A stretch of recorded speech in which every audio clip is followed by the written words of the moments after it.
안녕하세요. 닥터25의 응급의학과 전문의들입니다. 안녕.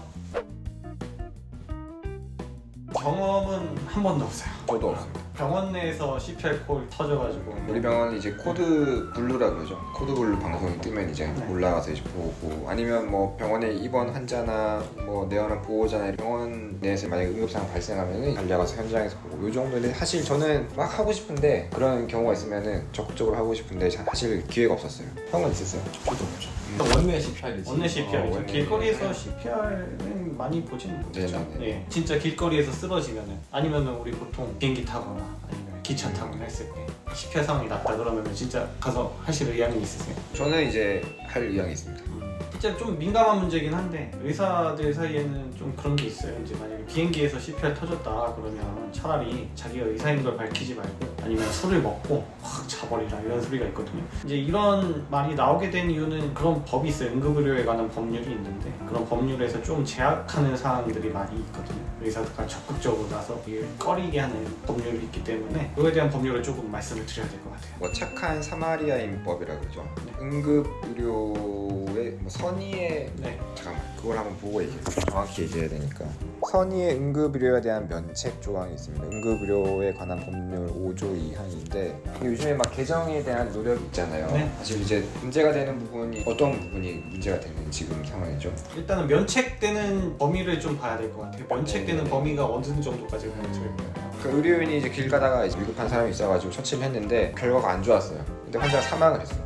그러면은 나는 최선을 다해서 이제 했지만 환자가 사망하게 된 경우 유족들이 이제 처치를 잘못한 거 아니냐, 근무 중이 아니었던 상황이라도 소송을 걸면은 형사는 이제 면책이 되는 게 아니고 감면을 받는다 뿐이지 처벌받을 수 있어요. 그리고 민사는 당연히 소송이 가능하고. 이번에 이제 그 조금- 케이스 있잖아요. 한의사가 네네네. 본침 놓고 나서 환자가 이제 거의 심정지가 맞죠? 네, 왔었고, 그 아, 가정학과 의사한테 한의사가 도움을 요청했는데 가정학과도 뭐 도와줬고, 뭐 네. 환자는 좀 안 좋게 됐지만 그 유족들이 변호사가 변호사가 다 이렇게 가정의학과 의사까지 같이 고소를 했죠. 고소를 했죠. 근데 결국에는 가정의학과는 무혐의가 나긴 했고, 솔직히 이제 가정의학과 의원에서 에피네프린을 이렇게 가지고 있는 의원이 거의 없을 거거든요. 근데 그거를 구비를 안 해놨다고 막. 동침을 맞고 알러지 반응, 뭐 심한 아나필락틱 샥이 와가지고 쇼크 때문에 이제 우리가 에피네프린 주사를 빨리 투여를 해야 되거든요. 근데 그거 때문에 이제 옆에 있는 가정의학과 의사한테 도움을 요청했는데 뭐 마침 없었던 거죠.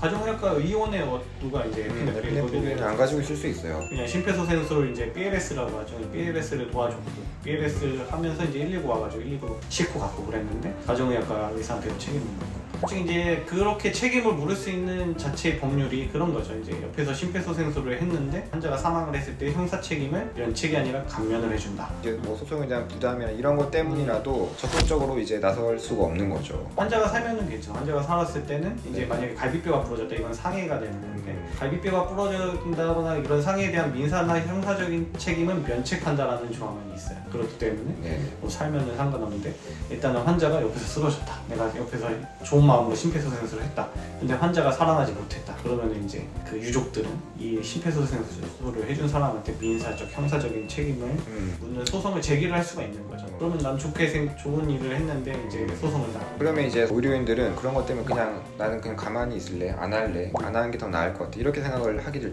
되니까 적극적인 도움을 줄 수가 없는 거죠. 그리고 뭐 의사들 중에서도 이렇게 응급처치라든지 뭐 심폐소생술을 잘 모르는 그런 과들도 많거든요. 그래서 뭐 의사니까 무조건 해야 된다. 사실 뭐 의사인데 내가 뭐 환자를 안 보는 과다, 잘 모르면 못 하는 거죠. 계속 심폐소생술을 옆에서 하시는 선생님들이 있어요. 그런 선생님들 아니면 다 까먹죠. 잊어먹고. 그렇죠. 익숙하지 못하고. 바이탈 다루는 거 아니면 사실은 이게 실제 경험도 없을 수도 있거든요. 나가 돼도 뭐 인터넷 옆에서 이렇게 보던가 잠깐 해본 거 이렇게 다 할 수도 있어요. 그래서 꺼려지는 부분이 있을 수 있죠. 자기가 제대로 잘 모르는 상황에서 하면 오히려 더 이제 환자한테 안 좋을 수도 있으니까. 그럼에도 불구하고 제도적인 문제 때문에 더 이제 적극적인 참여가 어렵게 만드는 부분이 있지 않아요. 그래서 이거는 좀 개선이 필요하다고 개선 필요하죠. 생각해요. 예를 들면 뭐 환자가 네네네. 쓰러졌어. 이미 죽은 상태야. 사실 심폐소생술은 산 사람한테 하는 게 아니고 이미 죽은 사람한테 해서 살리는 거거든요. 의학적인 사망 상태에 있는 조금 상황에서 극단적인 예지만 네. 예를 들면 환자 옷이 뭐 3천만 원짜리 옷을 입고 있는, 쓰러졌어, 뜯었어, 살렸어. 그럼 옷값에 대한 민사를 저한테 제기할 수 있는 거죠. 그거는 상해에 가는 문제는 아니라서 제기는 할 수 있겠네요. 네, 그래서 이제 극단적으로 이런 부분까지 생각해 보면 정말 법적으로 도움을 제공하고자 하는 사람한테 불리한 경우가 있죠. 있죠. 그래서 이게 개정도 필요하고 뭐 일부 국가들처럼 나쁜 사마리안법 우리도 이게 필요하다고 봅니다. 적극적으로 하지 않으면은 처벌한 오히려 이렇게 해서 차라리 더 이렇게 하는 게 맞는 그쵸. 거죠. 그죠. 이렇게 해서 이제 더 한 사람 더 구할 수 있게 해야지 지금 상황에서는 사실 선뜻 이렇게 나설 수 있는 상황이 아니에요. 네, 선의로 나선 사람은 저희는 이제 응급의학과 의사들이니까 뭐 그냥 잘 아니까 나서서 할 수 있는데 가이탈 안 보시는 분들은 더 이게 꺼려지지 않을까 싶거든요. 저희 같은 경우에는 뭐 길에 떨어지면 충분히 그 도움을 제공하고 저희는 또 뭐- 그 행위에 대해서 잘할 자신이 있기 때문에 저희 아이덴티티가 그런 쪽으로 있기 때문에 저희는 뭐 상관없이 할 수 있는데 많은 다른 과 의사 선생님들이 조금 더 적극적으로 이렇게 참여를 하시려면 그런 법률 개정이 먼저 필요하지 않을까 생각이 듭니다. 제가 듣기로는 그래서 뭐 개정 법안 발의했다고 하던데 통과되는지는 잘 모르겠네요. 제가 한번 찾아보겠습니다. 네, 이상 닥터 25였습니다. 재밌게 보셨으면 구독과 좋아요 눌러주세요. 안녕. 안녕. 안녕.